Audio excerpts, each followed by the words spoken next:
Welcome back to Top 5 Auto Repairs.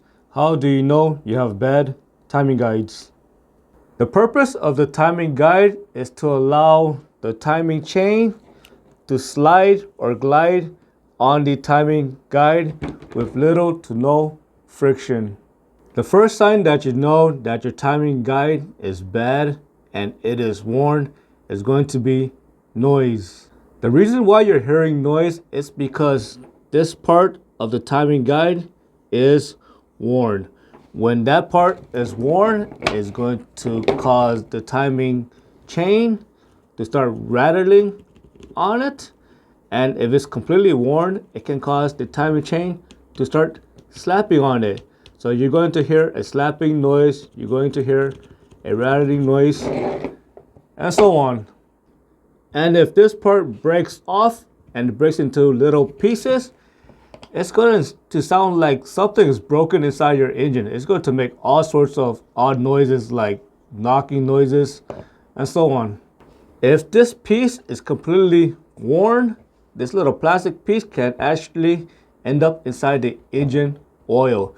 So when you drain your engine oil, you might see little brown chunks and parts floating inside the engine oil.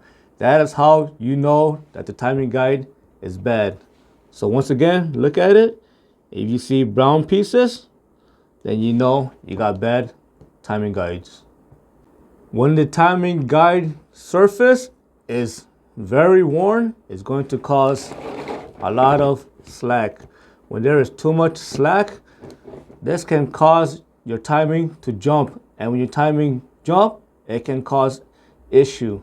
For example, if you have an interference engine, it can cause the piston to collide with the valves. If you have a non-interference engine, then you shouldn't worry about it. But again, if you have bad timing guides, you still have to change this part. And I also recommend changing the whole entire timing system. So again, when your timing guide is worn, it can cause timing to jump. And when timing jump by a few teeth, it can cause engine performance issue. For example, it can cause rough idle, it can cause an engine misfire, it will cause poor engine performance, it can cause low compression because now your valves are not opening and closing at the correct timing, and also it can trigger codes such as P0016. In addition, it can also cause starting issue. It can cause hard start and no start. If you think you have bad timing guide, there are two ways to inspect the timing guide.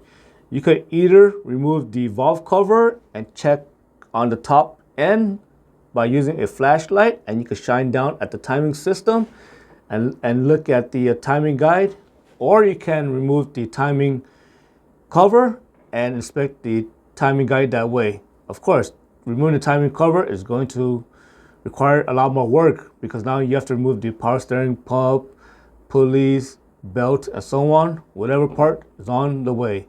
I hope you found this repair lesson informative. As always, thank you for watching and subscribe to Top 5 Auto Repairs.